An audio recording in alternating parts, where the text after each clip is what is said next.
officers looking at it. There's actually a call for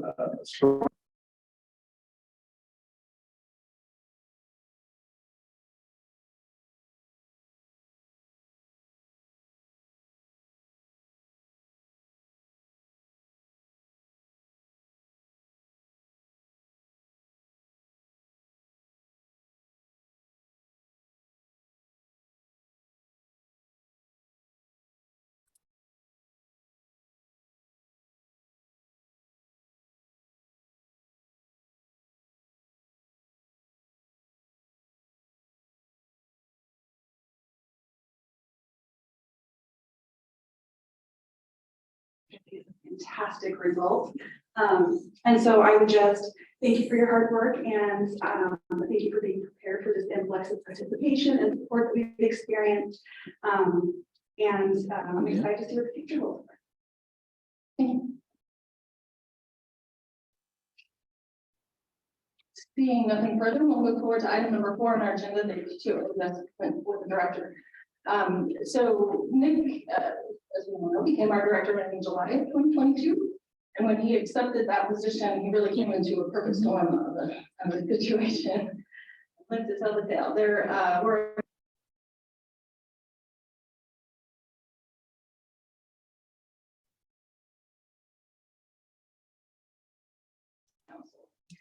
so those kind of unusual items in the workflow were layered on top of the typical workflow that comes with stepping into a director role for the first time. Nick has worked really hard to get up to speed in his own role, to address those legal issues and get his leadership team in place and trained. And I know that the trustees appreciate his dedication and commitment. But that perfect storm in the workload initially, and Nick has not been able to make use of this PTO time in a meaningful way. I believe it's important for library staff to, including Nick, to take that time off to rest, recharge, and spend time with family. And I don't want to discourage that in any way. In fact, I want to encourage that. But Nick's specific situation was really quite unusual, and with the hours accrued just since he became director added to what he already had with an 11-year employee at the district, he's completely maxed out. That accrual and struggles to stay under the limit. So I do not want Nick to be in the position of losing that benefit, and so I'm asking the board to consider a one-time payout of accrued vacation totaling 160 hours, or about half of his total current balance. My expectation is that this one-time payout would solve the problem. Nick has gotten up to speed on his role. He has his leadership team in place, and so as we move forward into the summer, he'll be able to enjoy time off with his family consistent with our policies. But I think that this is appropriate to do to sort of solve the problem with this one-time item. This payout will fit within our existing budget capacity, so no adjustments are required there. And I also consulted with our HR legal counsel to confirm there were no concerns from an HR standpoint, and she did not have any concerns with this item in that regard. I'm happy to answer questions, or I would entertain a motion to. Okay. Go ahead, Josh. I move that we approve the one-time disbursement for PTO, monetary form in lieu of the hours off, and highly encourage Nick to take full advantage of that license as the director and other key members of this staff. So then, as presented. Thank you, Josh.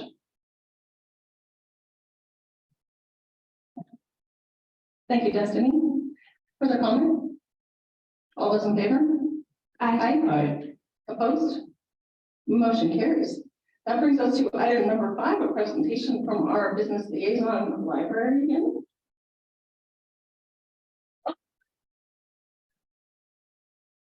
Hello, everybody. Thank you for having me. I'm Courtney Brown. I'm the business liaison librarian at Unbound. I'm here to talk to you about the entrepreneurial studio program that just concluded for this session. Just talk to you a little bit about it. So the entrepreneurial studio was put on, and the cohort was created by both the Small Business Association and the Idaho Women's Business Center. The Idaho Women's Business Center created all of the information and the PowerPoints, and then they were sent over to me. So I was kind of the the middleman of information there. So we had about 25 people sign up for the class, which was its max. And after that, we were able to get every patron weekly emails that gave them a bunch of different resources, as well as the weekly presentation, the weekly PowerPoint. All right, I lost you. Okay. So the numbers kind of fell off a little bit with being able to receive that information at home without having to go to each meeting. They would still get the information that way. There was a good solid 13 people that showed up each week, and it was really great to see them form a network amongst themselves and be able to run ideas past each other. So what started as them being kind of shy and keeping to themselves, it ended with them bouncing ideas off each other, forming partnerships. I'd say it was really, really successful there. Just to kind of give you a rundown, the program was valued at $250 for the 6 week.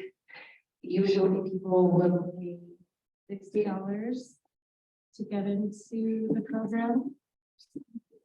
Okay. We were able to get this program. Sorry. Keep the handles. Keep the handles.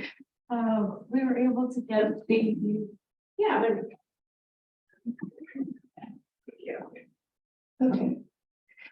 We were able to partner with the IWBC and get all of the library patrons this opportunity. And it doesn't like me, sorry. It was completely free for patrons, library patrons, to be able to have access to all of the information that the entrepreneurial studio brought, as well as all of the great resources that being an IWBC member brings to you. So the 6 weeks, there was business basics, market research, legal structure / business formation, branding, finances, and then next steps for your individual business. So it was a really great program. We hope to continue with this and do another round of it in the summer. With that, we'll probably bring in some extra specialists. I had a couple different specialists this week to talk both finances and legal structure that were so yeah, that's Entrepreneurial Studio. Thank you. Thank you. Questions for Libby? I'm Jared. Courtney, how did you publicize this and how will you publicize it in the future? We partnered, like I said, with the IWBC. So not only did they market the 6 week program on their end, but we also did on our end through the events calendar and through our website. Great, sounds like a great program. Thank you. Yeah, I think the value not only to the program itself, but also the network connections amongst the participants, and if there's a way in the future of something, if the program is repeated and connecting that kind of alumni network with the existing or the new students, would add value to it. Are there lessons learned from this go around that would inform you in the future? Absolutely. I will definitely be bringing in, like I said, more specialists each time. That way it gives the participants the extra information coming in, having somebody that's in the field that this is their specialty versus me that's kind of reading off the slides. And while it gives them all of that great information, it would just be great to have somebody that that's their bread and butter. So while it'll be the same information coming from somebody who, if they have questions, has the expertise to answer those and give them further advice. I think that's where I would move in the future. Excellent, thank you. Additional comments or questions? Go ahead. First, go ahead. Madam Chair, Courtney, are there plans to collect any data to see how effective the program was in the future? there are no plans currently, but I would like to create some. We're still in contact with, there's I'm calling them, that kind of stuck it out till the end, coming into class.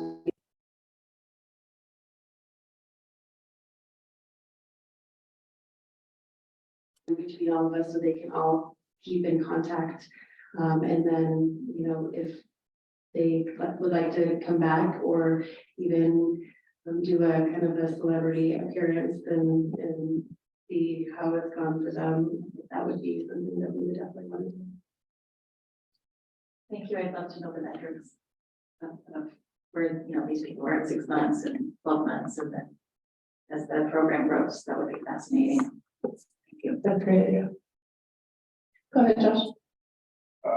Courtney, this is fantastic, and I just want to say that business so much of the time is based on relationships, and I'm sure the WBC I hadn't been familiar with before. Yeah. I'm sorry, Josh, can you use the mic because Yeah, the video can't hear you. those have probably been fantastic for you professionally. I just want to caution you, don't take any jobs with them because you'll be here. And since it was at maximum capacity, I'm guessing that there's a wait list for the next time it comes around, and those people will have priority next time. Well, we will be reposting it, so they will need to get back onto the website and be, register for it. We are looking into different options of having it be both virtual and in person, so that way we could have a higher number.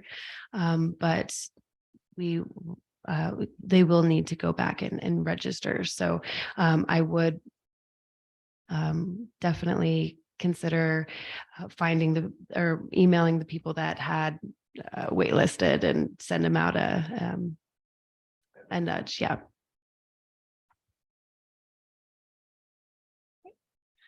Further questions or comment?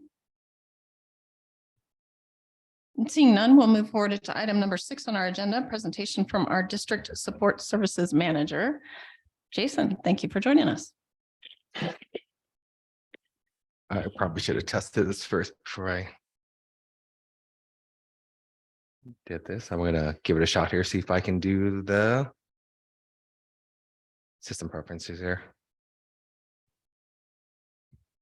There we go. So my name is Jason. I am the District Support Services Manager for the Meridian Library. Sorry, I've got a little kid next to me. I oversee basically the support side of the library district. It's not updating properly there.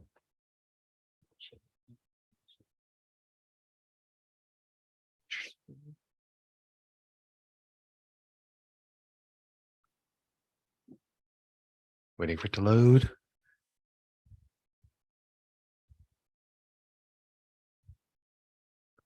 And this is why there's a backup. Can you open up the slide?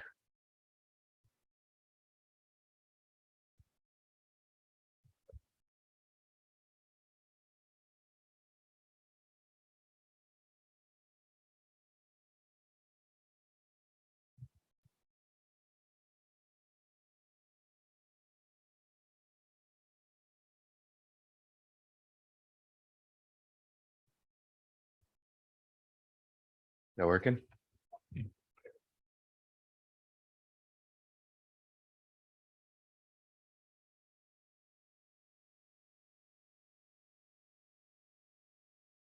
There we go.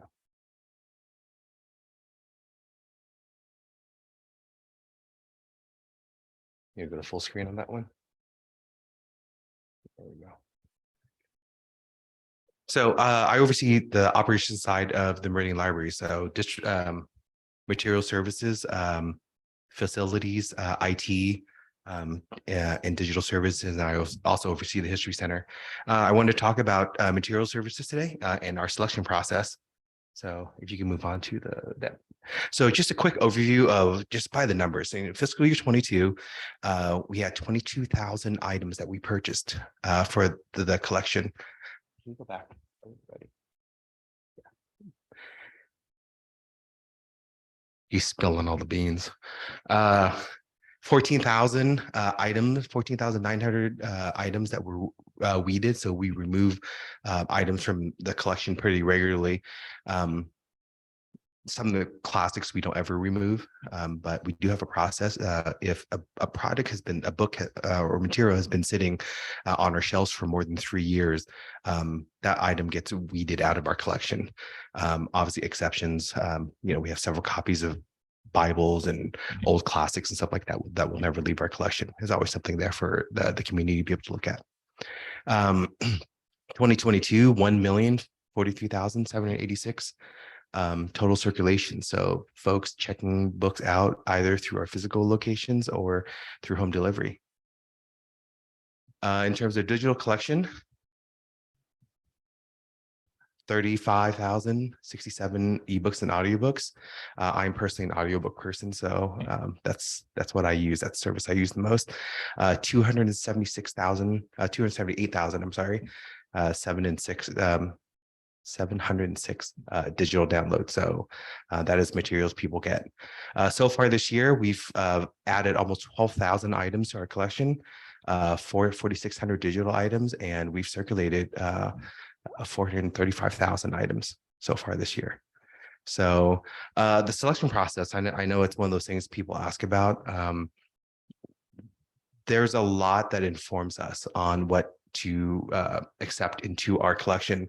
The biggest one we get is recommendations from our distribution partner. Ingram Micro sends us lists of books that are popular, books that are recommended by the publisher. It's really no different than the record industry or the movie industry informing theaters and radio stations what to play.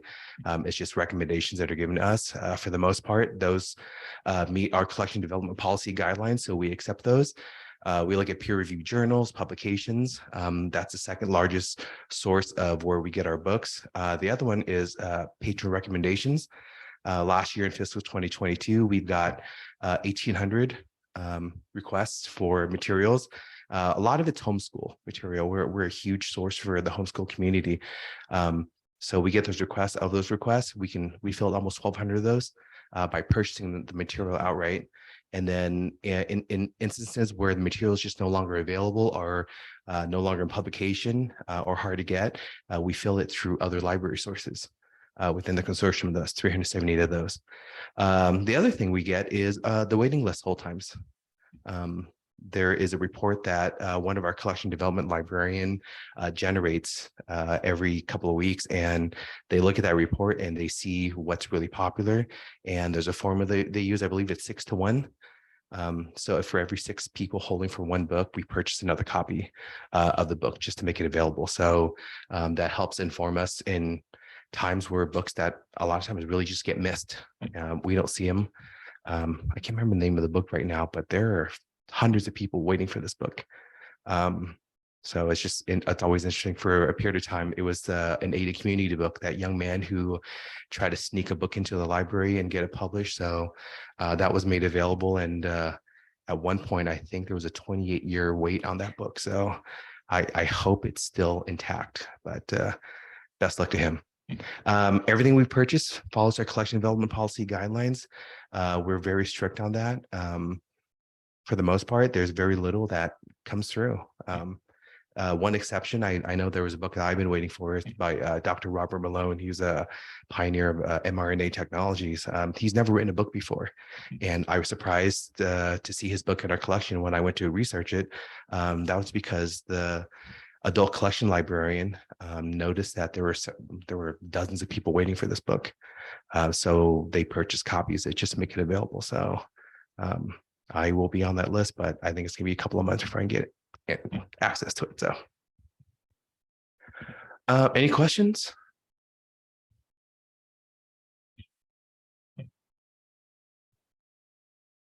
I'm sure. Go ahead, Jeff. Jason, on the waiting list hold times, or the waiting list the 6 to 1 ratio you mentioned, does that include other libraries in the consortium? Like, for example, if you're looking at all of the holds throughout the a Yeah. system to say what are the popular books that we should order more of? Yeah, we look at, as a consortium, we have an agreement to make sure that we are making sure patrons aren't waiting 9, 10 months for a book. If there's huge demand for books, we all look at it together, and there's an agreement. Now for us, again, I apologize, I don't remember the name of that book off the top of my head, but we own 20 some copies of this book. So at that point, we do look to our other consortium partners and say, hey, you folks need to pick up the slack and, start ordering this book so that wait time drops. That was my next question. Yeah. Thank you. Okay. Thank you. Other questions? So I'm interested in the weeding process, and so a book doesn't have any activity over a 3-year period. And I just think about with 20,000 books coming into the collection each year, if there's not community interest in a material, it has to come off the shelf just to make room for that new material. Yeah, I mean, that's really the worst kept secret is if you ignore a book, it just goes away. For the most part, we weed it out of our collection. There just isn't room. I mean, people are publishing stuff, 20,000 books. People are publishing stuff every day, every month, every year. And, Cherry Lane, we're limited by space. So that's just one of the things that we have to keep an eye on is just weeding these materials out of our collection. Mhm. So, and there are instances where we, a patron community member brings a book to our attention that has poor grammar, things like that, and doesn't meet our collection development policy guidelines. So we weed those out as well. Great. Thank you. Additional questions or comments? Well, thank you, Jason. Thank you. All right, that brings us to item number 7 on our agenda, future agenda items. So of course, we will bring back the service charges policy. Thank you. Policy at a future meeting. We had to table that item this evening, and I look forward with a great deal of excitement to talking about the South Branch in the future. I'm thrilled to see that design process is underway, and we're very excited to be moving that project forward.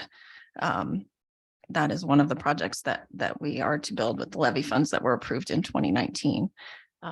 Other items from the trustees for future agenda? Madam Chair. Destiny? I don't mean to make our meetings overly long, but I very much enjoyed the presentations we heard today.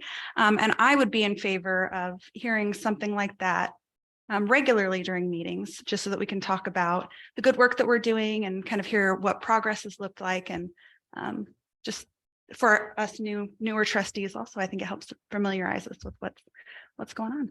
So thank you. Thank you. I appreciate that. I would echo that sentiment. I think there's so much activity in the library. It's helpful to hear that from time to time. Others? Madam ahead, Laura. Chair, I'm excited to learn about, and I know it's getting time and we'll hear this, but I'm looking forward to learning about our summer programs. Thank you. Summer reading kickoff is June 1st. June 1st, it's a Thursday. All right. Seeing no other comments from the trustees, it is 7:42 and we are adjourned. Thank you.